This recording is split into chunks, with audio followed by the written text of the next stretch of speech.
জুলাই অভ্যুত্থানে আহত এবং নিহত পরিবারদের সংগঠনের পক্ষ থেকে আজকে ফরেন সার্ভিস একাডেমির সামনে শান্তিপূর্ণ মানববন্ধন অনুষ্ঠিত হয়েছে। তাদের বিভিন্ন দাবির মধ্যে আছে জুলাই সনদ জুলাইয়ের মধ্যে ঘোষণা করার বিষয়। আমরা এই মানববন্ধন কর্মসূচির সাথে আন্তরিক সংহতি প্রকাশ করছি। ২৪-এর ঐতিহাসিক জুলাই গণঅভ্যুত্থানে আহত ও নিহত পরিবারগুলোর প্রতি আমরা গভীর শ্রদ্ধা এবং সহানুভূতি প্রকাশ করছি। জাতীয় ঐক্যমত্য কমিশন ইতিমধ্যেই জুলাই সনদ প্রণয়নের লক্ষ্যে গত ফেব্রুয়ারি থেকে কাজ করছে।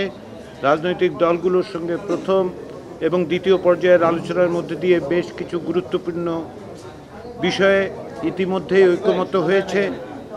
আমরা আশা করছি যে বাকি দিনগুলোর সংলাপে আরও কয়েকটি মৌলিক বিষয়ে ঐক্যমত্য প্রতিষ্ঠিত হবে এবং জুলাই মাসের মধ্যেই একটি জাতীয় সনদ প্রণয়ন করা সম্ভব হবে। আজকে আলোচনায় প্রধানত আমরা তত্ত্বাবধায়ক সরকার ব্যবস্থার বিভিন্ন দিক নিয়ে আলোচনা করেছি।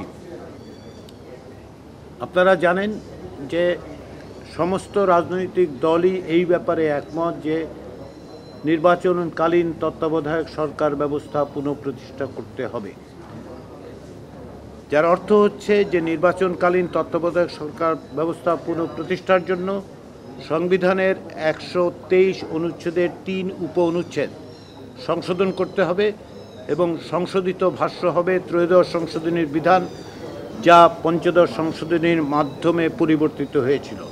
যার অর্থ হচ্ছে যে সংসদ বহাল থাকা অবস্থায় নির্বাচন করার যে ব্যবস্থাটি ছিল সেটা বাতিল করে ত্রয়োদশ সংশোধনীর মাধ্যমে যে ব্যবস্থা প্রতিষ্ঠিত হয়েছিল আমরা সেখানে ফিরে যাওয়ার ব্যাপারে একমত হয়েছি। যে ওই জায়গায় যদি নির্বাচনকালীন তত্ত্বাবধায়ক সরকার প্রতিষ্ঠা করতে হয়, যে বিষয়ে আমাদের সকলের একমত আছে, সেই জায়গায় যেতে হলে আমরা ১২৩-এর ৩ অনুচ্ছেদ সংশোধন করতে হবে। ত্রয়োদশ সংশোধনের মধ্যে দিয়ে যে ব্যবস্থা তৈরি করা হয়েছিল সেখানে ফিরে যেতে হবে। আজকে নির্বাচনকালীন তত্ত্বাবধায়ক সরকার নিয়ে দীর্ঘ আলোচনা হয়েছে।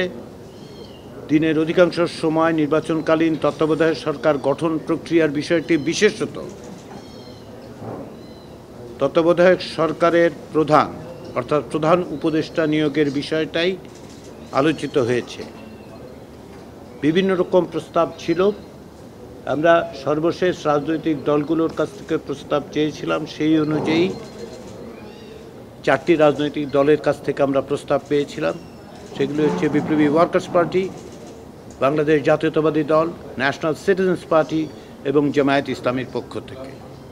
কমিশন ওই প্রস্তাবগুলির ভিত্তিতে আজ সকালে একটি সংশোধিত প্রস্তাব হাজির করে। অধিকাংশ দল মনে করেছে যে এই সংশোধিত প্রস্তাবের মধ্যে গত কয়েকদিনের আলোচনার বিষয়গুলি প্রতিফলিত হয়েছে। একই সঙ্গে রাজনৈতিক দলগুলোর পক্ষ থেকে যেসব প্রস্তাব দেওয়া হয়েছিল সেগুলোকে সমন্বিত করা সম্ভব হয়েছে।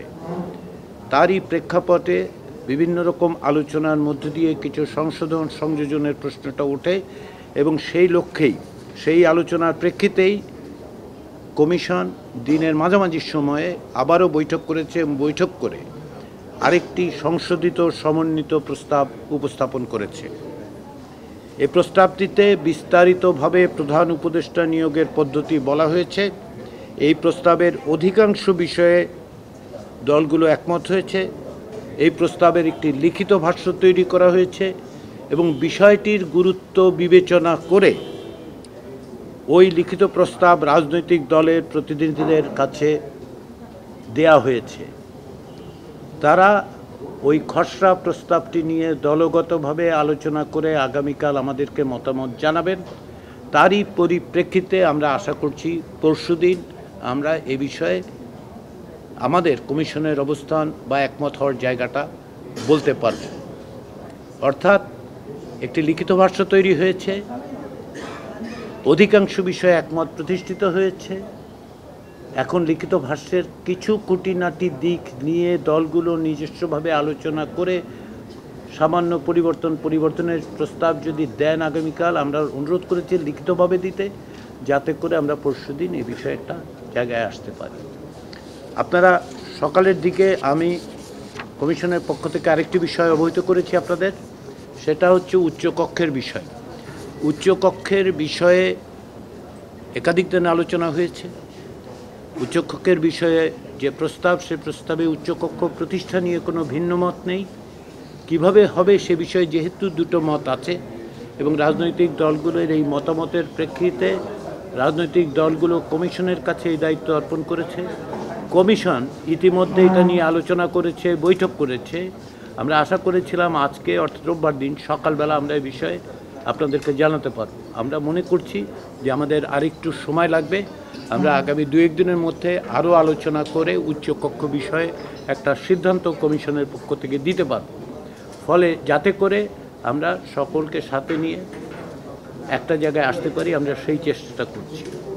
আমরা আশা করছি যে এই প্রক্রিয়া অব্যাহত থাকলে আমরা জুলাই মাসের শেষ নাগাদ একটি জাতীয় সনদ তৈরি করতে পারব। কমিশন এখনও এই বিষয়ে আস্থাশীল। কমিশন এখনও মনে করছে যে এই প্রক্রিয়া অব্যাহত রেখে রাজনৈতিক দলগুলোর সহযোগিতা অব্যাহত থাকলে, যে জন্য আমি বারবার রাজনৈতিক দলগুলোকে ধন্যবাদ জানিয়েছি কমিশনের পক্ষ থেকে, এবং আমরা মনে করি আমরা জুলাইয়ের শেষ নাগাদ 31শে জুলাইয়ের মধ্যে একটি জাতীয় সনদ স্বাক্ষর করতে পারব। সেই আস্থা এবং বিশ্বাস আমাদের আছে।